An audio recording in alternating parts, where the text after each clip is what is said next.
भज रे श्रीगणनाथं भज रे चित्तपराशक्तियुतं श्रीगणनाथं भज रे चित्तपराशक्तियुतं श्रीगणनाथं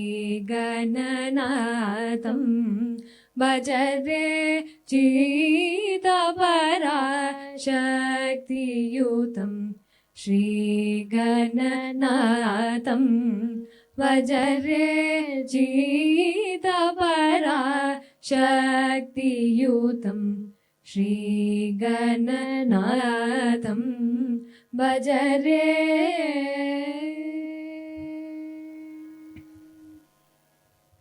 नागयज्ञ सूत्रधरं नागयज्ञ सूत्रधरं नादलयानन्दकरं नागयज्ञ सूत्रधरं नादलयानन्दकरं श्रीगणनाथं भज रे चित्तपराशक्तियुतं श्रीगणनाथं भज रे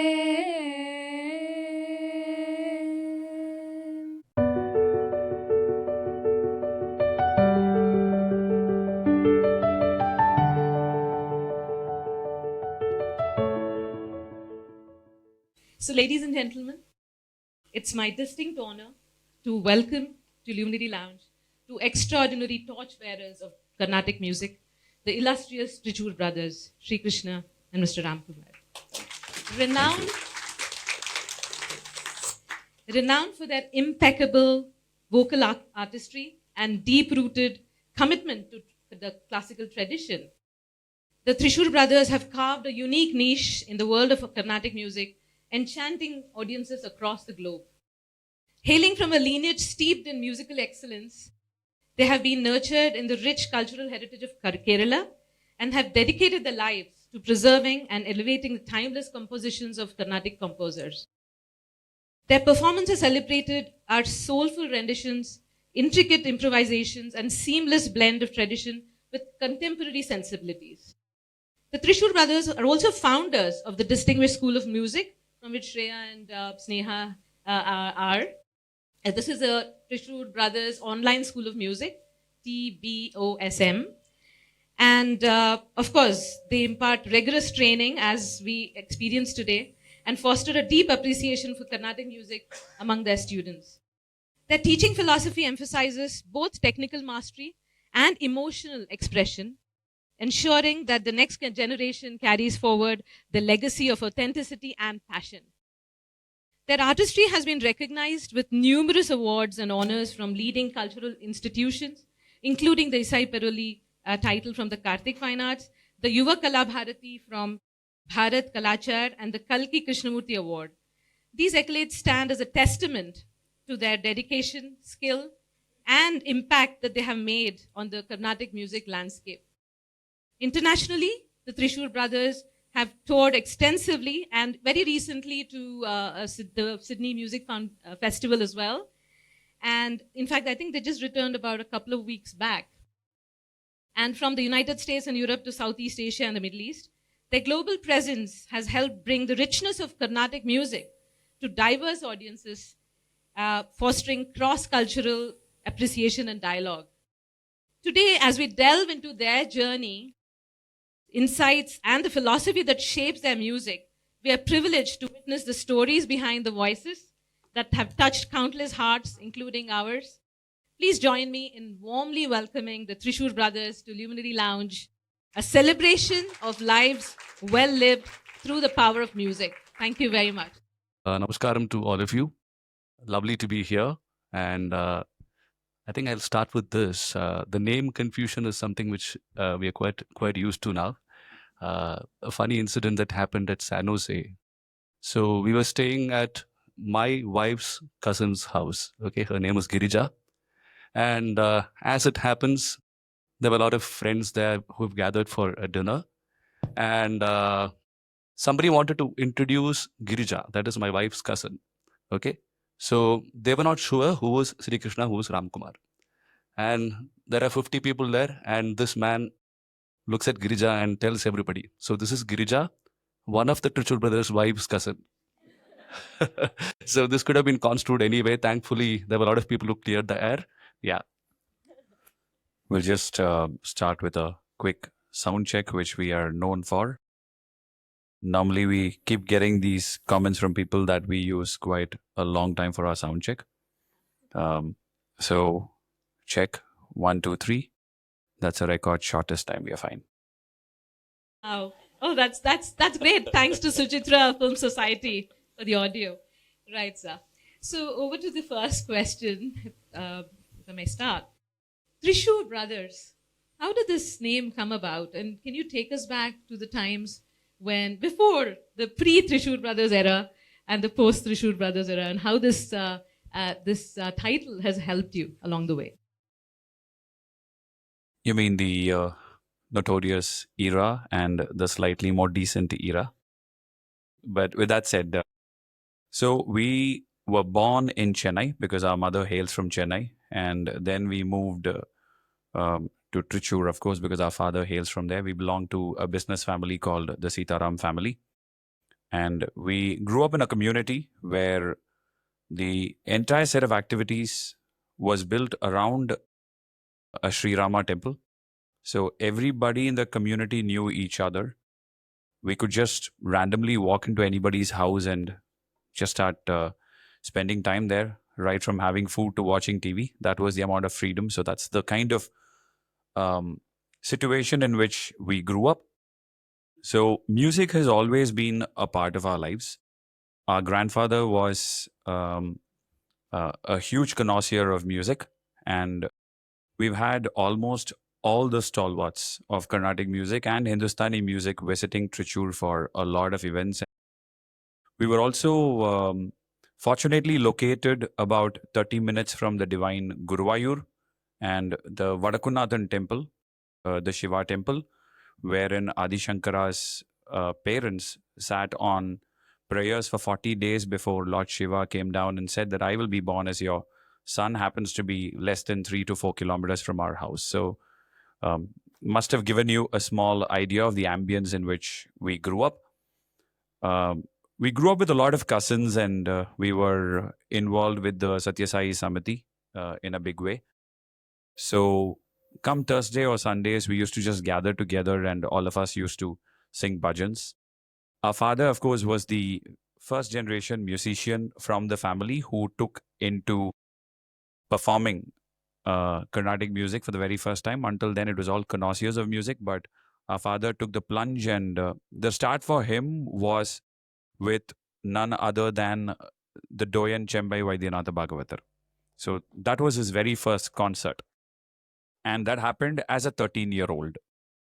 So by the time we started growing up, there was a lot of musical connection in that sense. So right from Shamagudi Mama to K.V. Narayanaswamy Mama to MS Amma to everyone used to come and stay with us the minute they are anywhere around Trichur. So subconsciously, we've listened to a lot of music, even without us really knowing that this is such an amazing, scientific, one of the most complicated art forms ever. So there was a lot of subconscious listening to a lot of this music.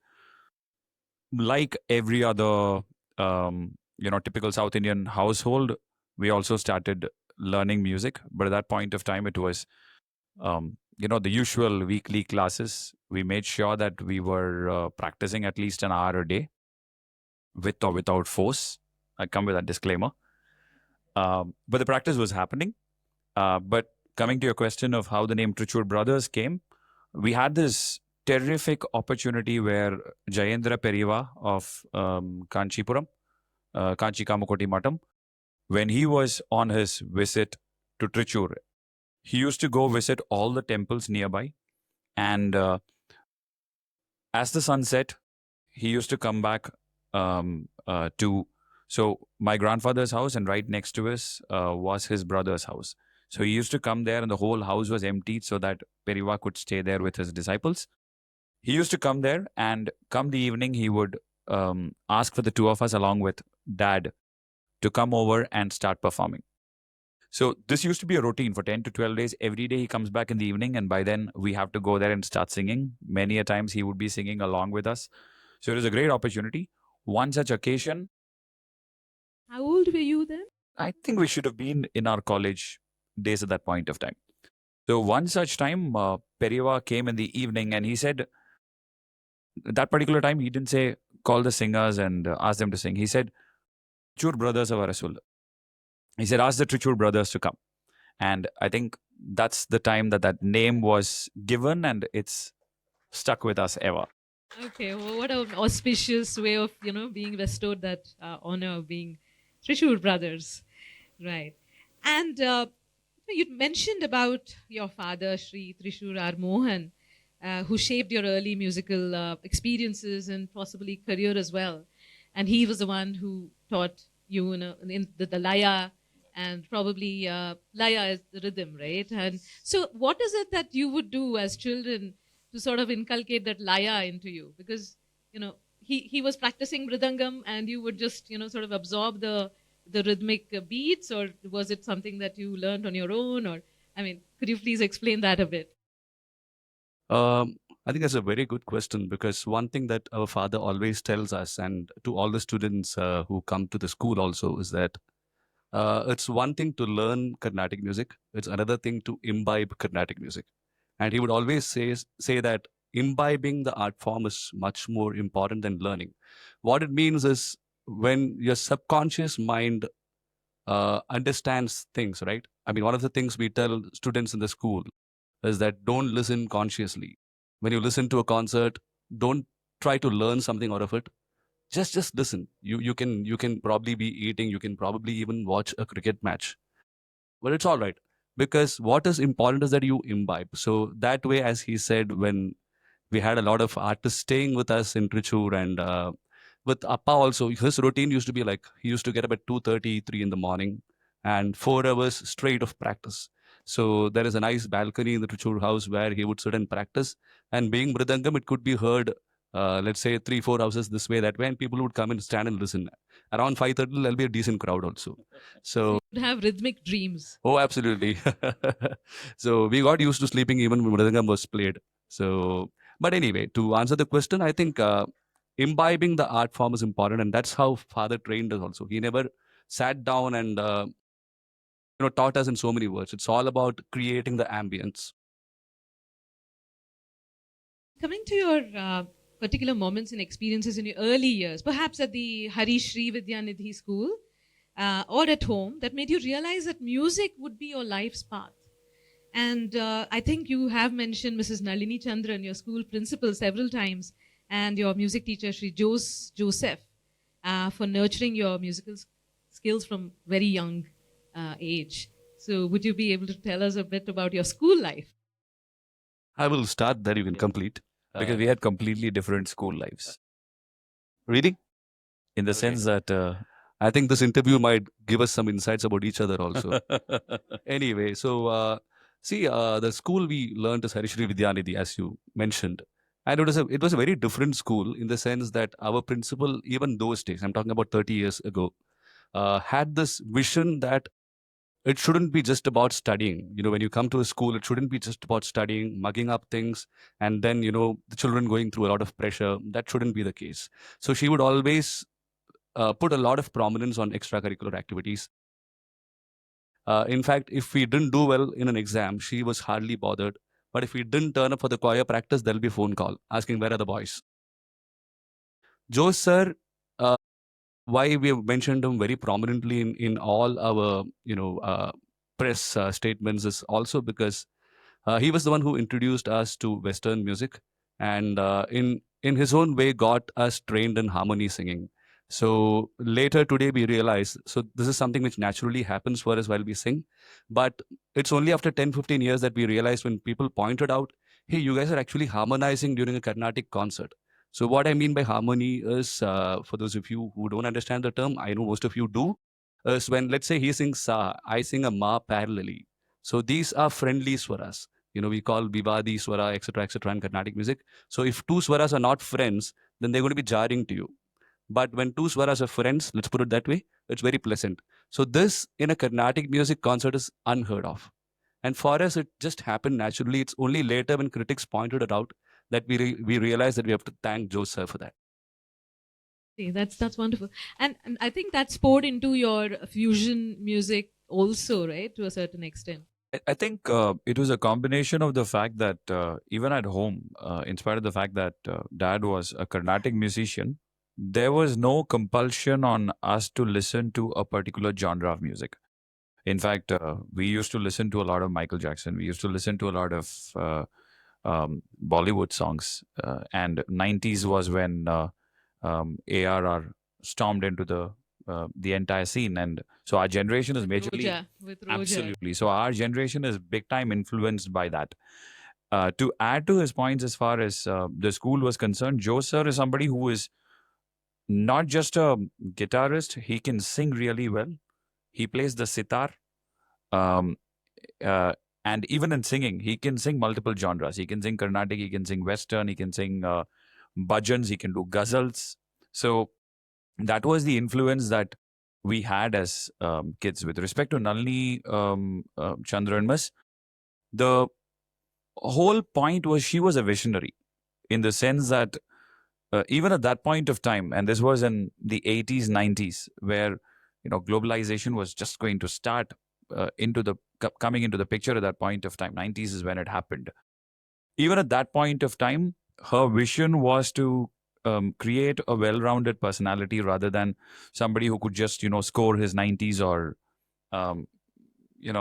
close to 100 in his 10th and 12th, and then not really being able to face the external world.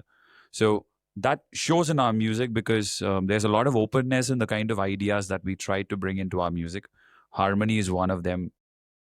An offshoot of that is basically our band called Anubhuti, where the basis is still Carnatic music, but we understand how sound can be used, how layering can be used to create an impact that makes it more palatable to a lot of people who otherwise would not listen to a Carnatic music simply because of the, we keep saying this, sometimes a lot of them listen to Carnatic music without knowing that it is Carnatic music.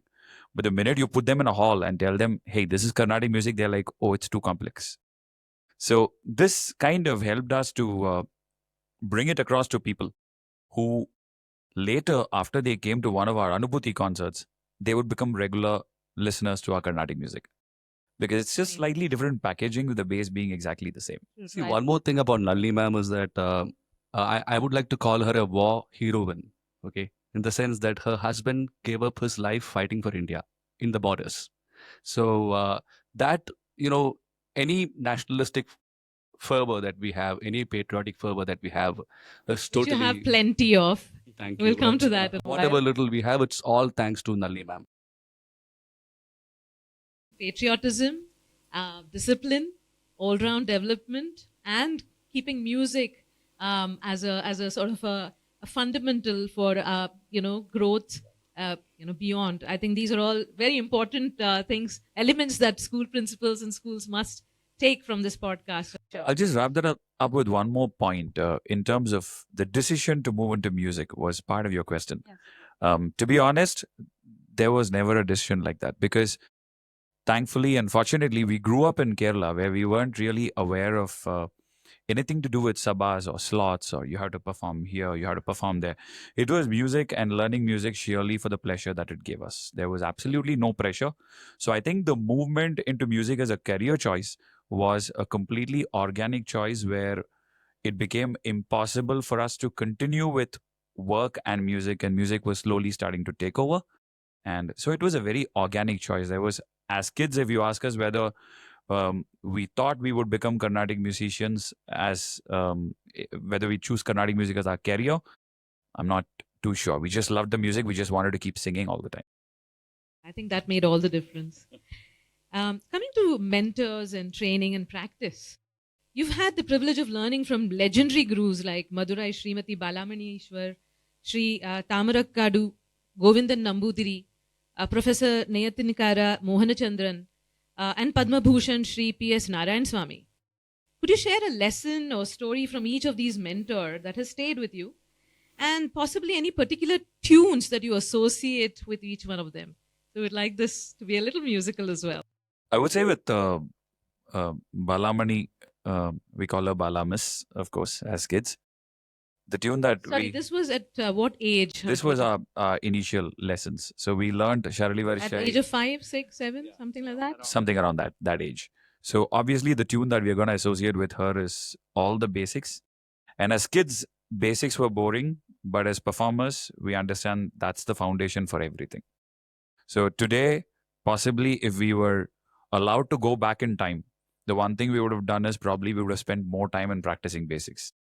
So that's the understanding. And one incident that I remember with respect to Balamus is that we have a very notorious side as well as kids.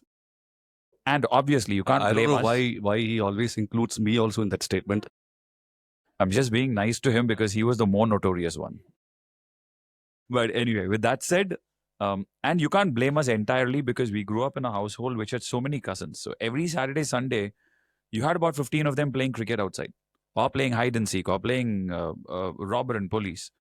And we were stuck in a room learning music. So obviously, you have all this sound coming from. We didn't have all these completely private houses at that point of time with soundproof glass and all that. If they're playing about 500 meters away, we can still hear what they're saying.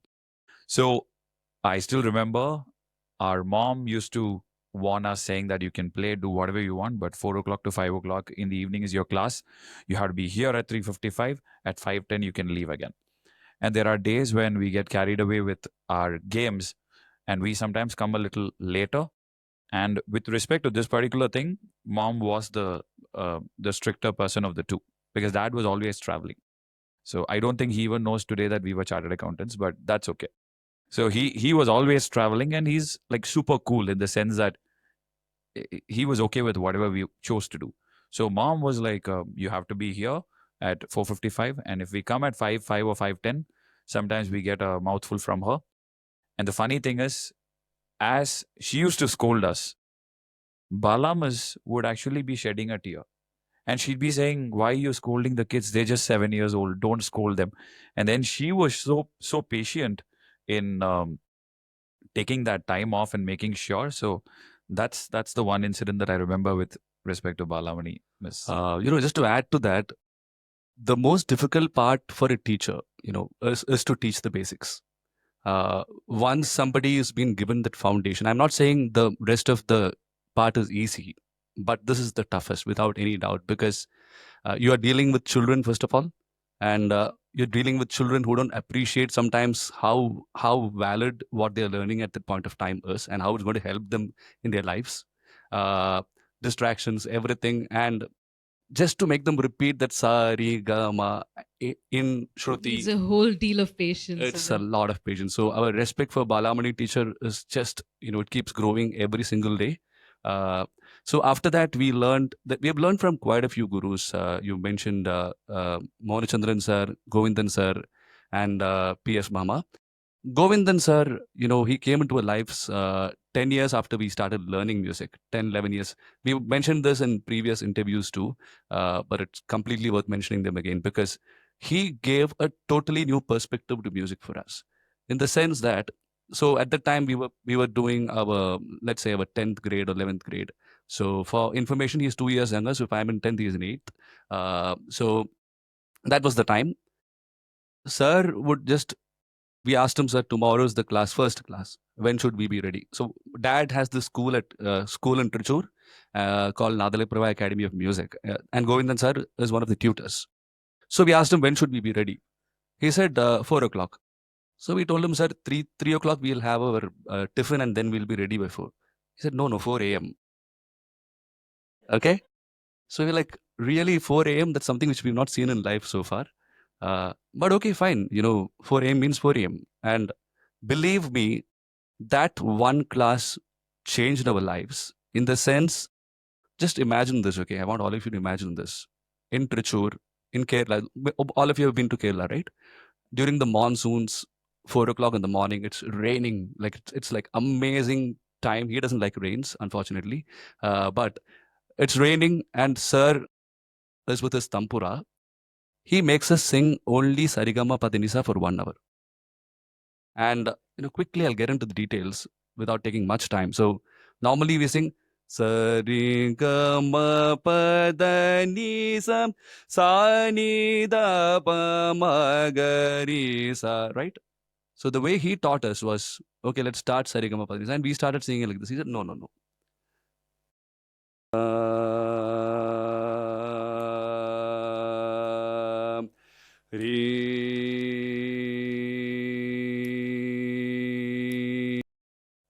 Like this. Okay. So by the time we do the second speed, third speed, fourth speed, 1 hour. And he would make us sing Akaram. But believe me, that day we fell in love with Saptaswaras. What used to be a mechanical practice and a forced thing, like, oh, we have to sit and sing. From that day, nobody had to force us. And that is why we believe in our school also. We never ask our students to practice.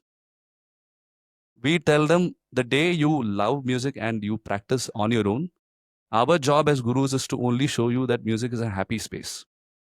The moment that happens, nobody has to force you. So Govindan sir, that's what he means to us. Doesn't that require an applause?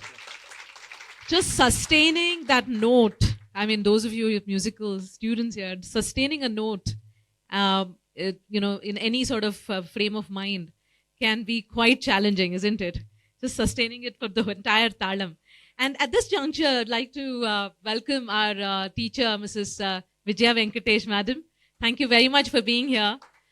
She has taught my sons, both Rohan, Tejas, and my nephew, Charan. And she's now teaching me as well. So thank you very much for being here, madam. Thank you. And I'm sure you agree with what they have to say. Right. We'll also just add, because for a major chunk of our lives in terms of the learning for music, we still continue learning, but albeit whenever we get time or from YouTube or whatever sources are available, we cannot move out of this segment without talking about Neyatinkara Mohanachandran sir, because for nearly 15 years, what we sing today, the style that we've approached, the way we build our swaras to how we approach Neraval to Ragam, Tanam, Pallavi, etc., is big time influenced by Mohanachandran sir. And his classes used to be a revelation in itself. He used to be there every fortnight, 3 days. He used to come and stay at home and have our classes. Our classes will begin at 5:36 in the morning. It will go on till about 9 o'clock. At 9 o'clock, sir will still be going on. We have to tell him, sir, we have a stomach. We are hungry. We need to eat something. Then he says, okay, you have 10 minutes. Go have something and come. And sir will join us just like it's a material process. For him, music keeps him going. He doesn't need food really. This was at what This age? was possibly when we were in college. No, actually, we were doing CA. CA. We started doing our CA at that time. During your rigorous CA preparation? Yes. Yes. So it will go on till about 9 o'clock. We have our breakfast. Again, the grind starts at 9:30, 10. We'll go on till 1 o'clock, repeat the same thing.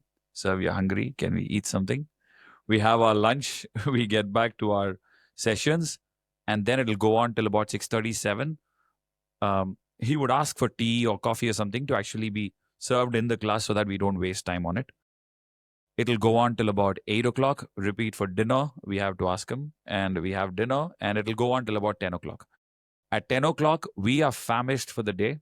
We just no energy, zero energy. And we know that we have our classes the next day morning. We'll actually head straight to our bedroom to go and sleep. Sometimes if we wake up in the night, hearing a sound or something outside, there are days when we've come out and sir starts his learning process after we go to sleep. So he'll be sitting at 12 o'clock or 1 in the night. He'll be looking at songs either to make a reference for us to teach us the next day, or he would himself be doing some research in order to make sure that he is keeping on learning as it goes on. And this was when he was about 50 years old. So this goes on for 3 days continuously. And at the end of 3 days, he stays in Trivandrum. So he has to take a train, go all the way to Trivandrum. The first few times we didn't recognize. So he used to book himself on the side berth, always. So initially we thought it was, he liked having the side berth and he always used to request for it. It was only later after we started seeing a trend that we realized that the reason he was booking the side berth was because after the classes are over on the third day at about 8 o'clock, the trains are normally at 9:30, I believe the Trivandrum mail was going from Trichur. We used to take him to the railway station in the car. As we were on the journey, the lessons will continue. He took the side berth. There's a 5-minute stop in Trichur. As that is going on, he will actually be on the side berth continuing the lessons. It is only after the train started moving that he will actually wrap up his lessons. You would jump down the train. No, we'd be outside. So that's why he booked the side berth. Across the window. Because we are on the platform, he's inside the train continuing the lessons. And after this whole thing is over, then he leaves and then we get time for us to practice and prepare before he comes back. This is couple of Professor fortnights later. Nayathinkara Mohanachandran. Yes. I think a big applause to Professor Nayathinkara Mohanachandran. We should be indeed blessed to have teachers, dedicated teachers like him. And you have, been bestowed that fortune. Fortunate. God's Can I God's just grace. add one more sentence about, Mohan Chandran sir, we can go on talking about all these gurus. P.S. Mama is the one we started learning from him after we moved to Chennai. So, P.S. Narayana Swami sir is You moved to Chennai after your chartered accountant. 2004, yeah. After you became chartered accountant. Yes, after we qualified. Yeah, he was only C. A hadn't come. So so he finished his finals after he moved to Chennai. But P.S. Narayana Swami sir, those of you in the Carnatic music scenario, you know this, that most of the performing Vidwans at that time, even today, were his disciples. It's like any performing artist, you ask him, who's your guru? P.S. Narayana Swami sir. So that was his magic. And we can again talk a lot about him, but I would like to just conclude, given given that we have only so much time left. One thing, if we can connect, if we can connect a dot with all our gurus, it was this, that they gave us complete freedom. They never said, you can't listen to so and so artist. You cannot learn from so and so person.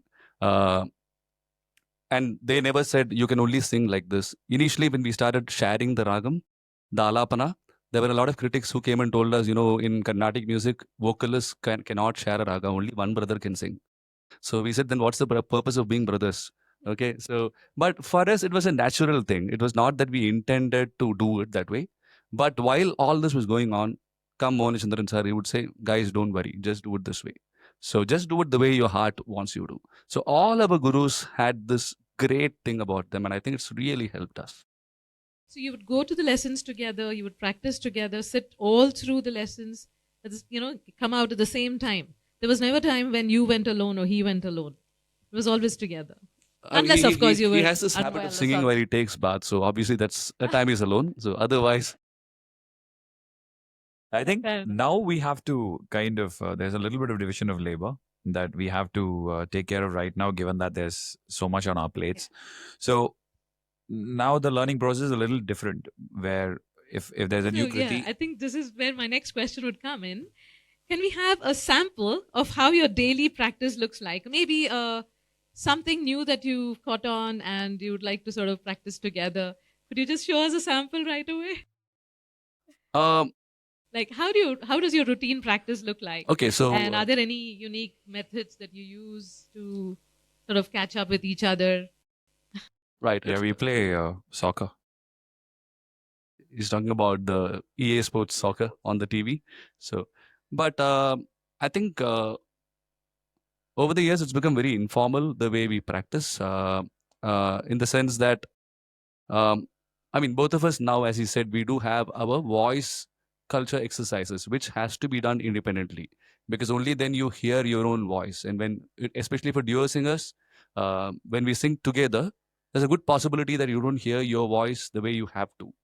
So whenever duo singers practice, it's important after a point of time that they do their voice culture exercises separately. So they understand their voice. It's important for the dynamics. Okay. But when we sit together and practice, it's normally been our habit that we, first of all, we come in with an empty slate, in the sense that there are no preconceived ideas about what we're going to sing for the next 2 hours. Even if there is a concert tomorrow, and let's say we are sitting down to prepare for the concert tomorrow, for us, it's very important that we prepare to be in each other's space. It's not even about what is going to be sung. It's about being open to each other's, whatever you want to call it, wavelength or vibrations, or it is true. Believe me, the psyche is very Something important. invisible there, right? Absolutely. You don't even look at each other at the concert. How do you even grasp what the other person is trying to do? We look at each other when we make mistakes. So, yeah. So the preparation part, it starts like that, and then let's say if we are not getting into the groove, then there is an immediate way, and this will help any Carnatic music student, which is to start with things where you don't have to think, because ultimately even Manodharma singing has to happen without thinking. I'm going a little deep, don't mind. So our gurus will always say that Ragam, Swaram, Neraval cannot be taught, cannot be learnt. All right. If somebody says, I will teach you Ragam, don't go there. Just, take it in the right spirit, because Ragam singing, Neraval singing, Swaram singing, it's Manodharmam. What does Manodharmam means? It means you express yourself, right? And you cannot teach somebody else to express themselves. So that being said, the Varishais are a great way to kickstart your practice because there's no thinking involved. So one Varishai we place a lot of emphasis on is the Dhatu Varishai. Maybe we'll quickly sing one. Sa sari sari sari gari gari ga ga ma sa sari ri ga sari sa ga sari ga ma ri ga ma pa ri ga ma ri ga ma pa ga ma pa ma pa da ga ma pa ga ma pa da ma pa ma pa da da ni ma da ma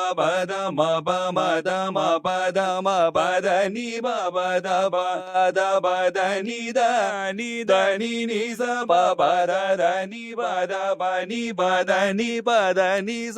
ni sa da ni da ni da ni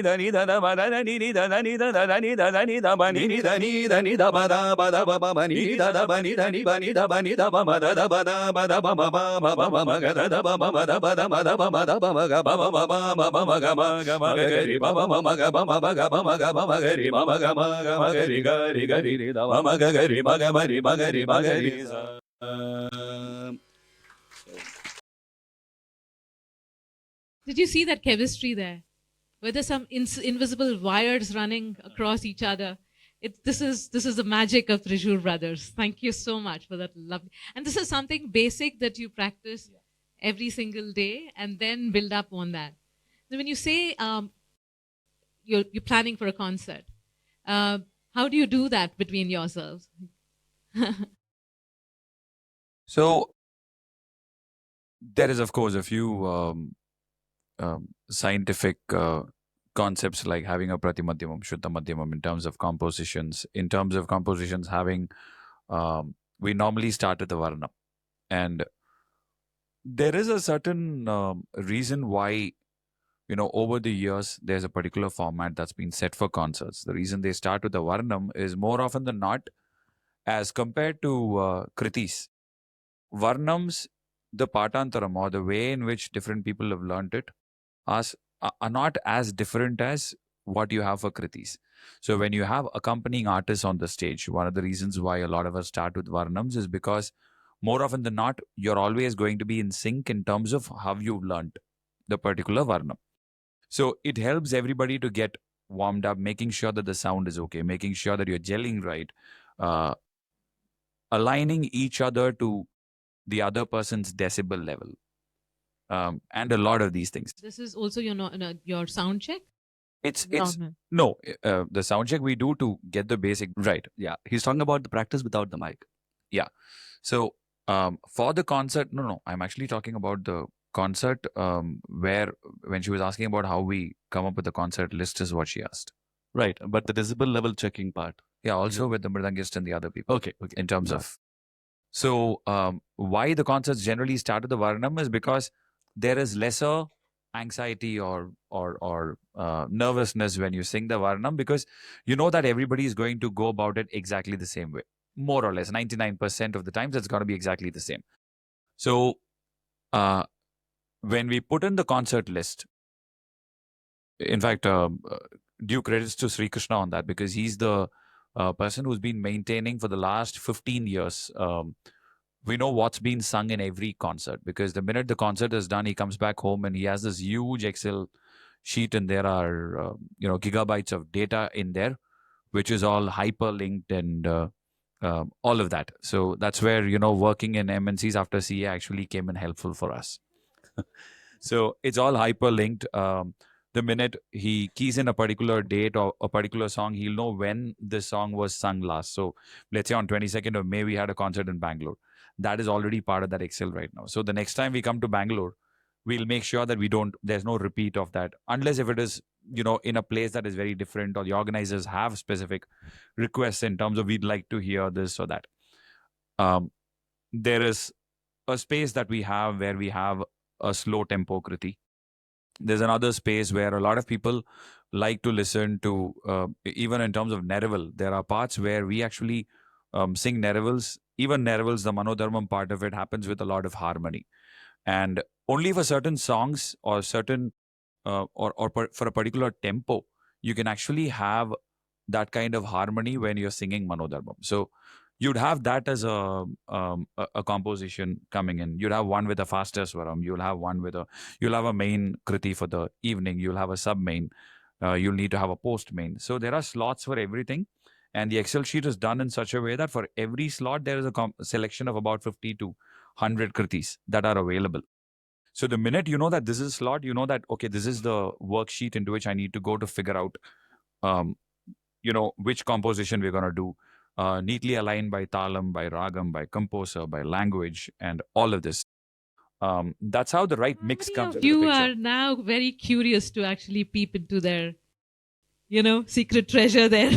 Amazing. I mean, like being chartered accountants has obviously helped you, and both vice versa. Music Yes. in chartered accountancy and chartered accountancy in music. That's great. I mean, just a matter of journaling our lives is something that all of us must inculcate, and that's an insight that we'd like to give out today. Yeah, Thank you and so to peek into the Excel sheet, we'll give you a separate GPay number.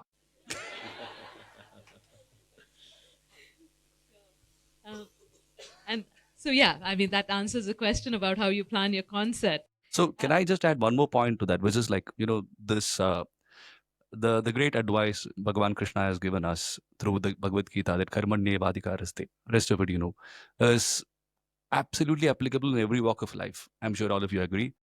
In a concert scenario, the way it works for us, we do all this list, practice, and then you have to let go. You just have to let go. And number of times, I would say 6 out of 10 times, there is a list that is prepared. Not even one song would happen on the stage. It will be a completely different song list on the stage. So, yeah. The Ragam, Talam, Pallavi, the RTP, you choose according to the audience, or you have it pre-planned? 99%. Ragam Dhanam Pallavi, it's something, we need to plan ahead of time, because RTP or Ragam Dhanam Pallavi is one particular segment of the concert which you need to inform the other artists too, like the violinist and the mridangam and the ghatam with one, because it is complicated. Some complicated talas could come into the picture. But for us, it's always been the case that, we've been fortunate to depict a lot of social causes through our Ragam Dhanam Pallavis. So like for example, when the Ganga cleaning movement happened, we have composed a song, which is another thing. But as and when the Clean Ganga project was launched, we came out with a Pallavi for the river Ganga. When Kashmir happened, we had a song for Kashmir, etc., etc. We'll come to that a little later, or do you want to take that now? Yeah, We'll later later. maybe. We'll do later. Yeah. So I have a challenge for you. You just talked about Karmanyeva Adhikaraste. In your favorite ragam, could you? I mean, you must be having different favorite ragams, obviously. But if there's a common favorite ragam, would you mind singing that shlokam in that favorite ragam right away, extempore? Sure. Okay. To be honest, I think in terms of, it's very difficult to choose a favorite ragam. It's can't think of any ragam that we wouldn't want to sing in. Of course, there are going to be ragams where, speaking for myself, I might be incapable of singing. That's a different thing. But there's no ragam that I don't want to sing in. Or Vasudeva Sutam Devam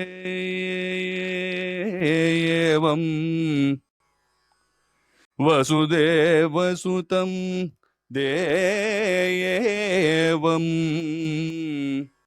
Kamsa Chanura Mardanam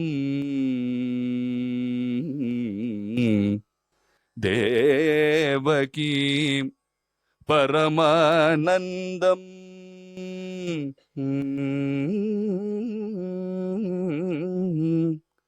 Devaki Paramanandam Krishnam Vande Jagadgurum.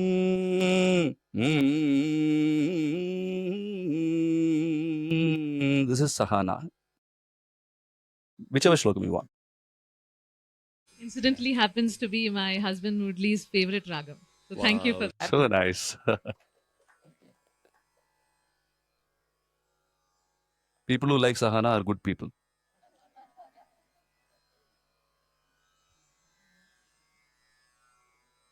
Saraswati Namastubhyam Saraswati Namastubhyam Varade Kamarupini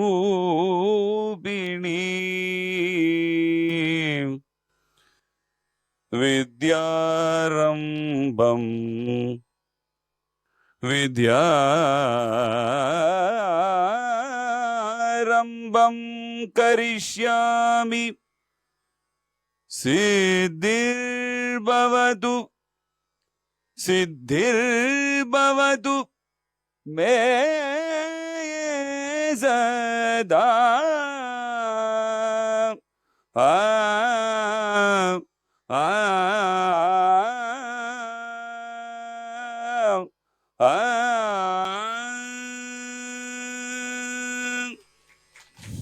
This is my favorite ragam. Is it? Desh. all right, I want to confess there was no match fixing here. Their match was fixed though. Oh my God, that's amazing. Okay, in that case, we'll move on to your musical life, albums, compositions, etc. Your discography includes albums like Musically Yours, Part 1, Part 2, Panchalinga Kshetra Kritis, Rama Bhakti Samrajyam, etc. Could you share the inspiration or the creative process behind these? When did you actually start making these albums in your career? And yeah, probably a little bit of timelines. Musically Yours was our first album. We evolved in our thought process, which I will explain. But this is like 15 years back when we wanted to come out with our first album release. And the one thing about being in a family of musicians is that there are too many people making decisions, right? So it's very nice in many respects, but there are times my brother Srivats knows, he's been part of a lot of discussions that we go through as a family. There are times when one person says one thing, father says one thing, I say something, a younger brother says something, and Amma will add her own points of view. So the Musically Yours album, I remember one day, just so happened, I was very inspired. I just came into the room and I said, no more discussions. Let's block the studio. Let's block the studio and pay the advance. So we don't have a choice. We have to go and record. So it's precisely how it happened. And I faced a lot of criticism at home for doing it. But after we blocked the studio, then we didn't have a choice. We had to go to Trichur and record this. It was this beautiful Chetana studio in Trichur. And we recorded there. And thankfully, that still remains one of our best-selling albums. It's a beautiful set of 10 kirtanams. And eventually, we recorded Panchalinga Kshetra Kritis at the behest and blessings of the Kanchi Acharyas, who mentioned that so Panchalinga Kshetra Kritis are a set of 5 compositions on Lord Shiva about the 5 elements of nature, like Agni, Akasha, Vayu, Jalam, Prithvi.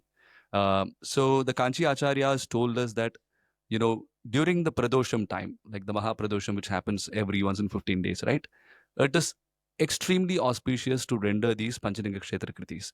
And to cut a long story short, it's come from our guru's mouth, and we took it very seriously.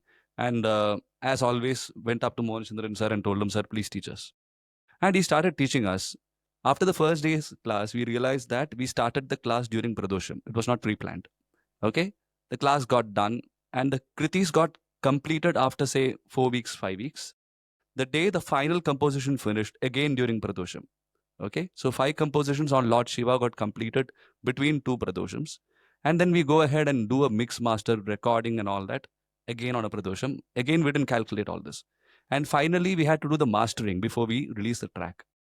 It so happened that the mastering of the track happened on Shivaratri.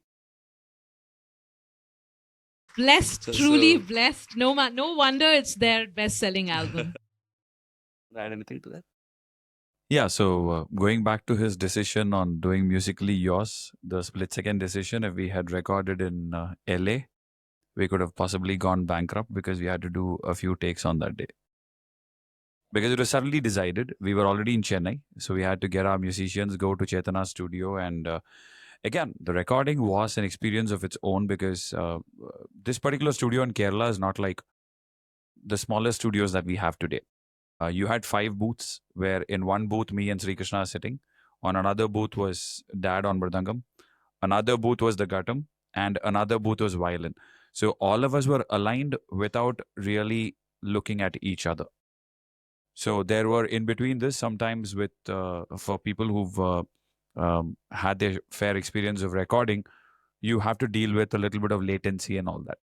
So there's a lot of work, and it wasn't Carnatic music ideally cannot be rendered to a metronome. So it was actually far easier for us as the singers because we were dictating the speed, but for the accompanying artist to play that was a big challenge. But thankfully, I'm glad that he made one of these decisions. That sounds like a huge challenge. You don't see the percussionist. No, we cannot in this particular studio. You were no. just dictating it with your... So it was, Talam. they were listening on the headphones and just playing along with it. What a challenge. Yeah, it's a big challenge. Amazing. So that You know, deserves an applause. Really. A small anecdote here that goes to show how amazing Carnatic music or any of the Indian fine arts are. So there was this occasion where we were performing a concert, and we had a friend from London, an Englishman, who came and attended this concert. And very strange guy. He would take walks at 3 p.m. in bright summer days on Chennai. He'll say, I don't need the taxi or the auto rickshaws. I will go walk. And he will be in the sun, hot summer for 3 hours. He'll come back all drenched in sweat. He'll say, in England, I don't get the sun. So we're like, okay, be happy and all that. So he came for the concert, and then he enjoyed the concert. So as usual, it was an ensemble where, Carnatic music ensemble typically is singers. You have the violinist, mridangam, and the katam, right? Or a kanjira. So then after the concert, he came and asked us, I really loved it. So how long have you guys been practicing this? And it so happened that the violinist who played for us that day, it was the first time we were meeting him. So we told him so much, see, this is the guy who played the violin for us today. The first time we're seeing him is today on the stage. And he was baffled. He said, how can musicians gather on a stage without any practice and perform something like this? So that is the greatness of Carnatic music. I think we all must go to our rich tradition of Carnatic music and thank these 2 brothers who are bringing it to the global stage and helping us spread the spirit, the passion, and the devotion of Carnatic music. Thank you so much for doing this. Really, I mean, that's a huge, huge thanks.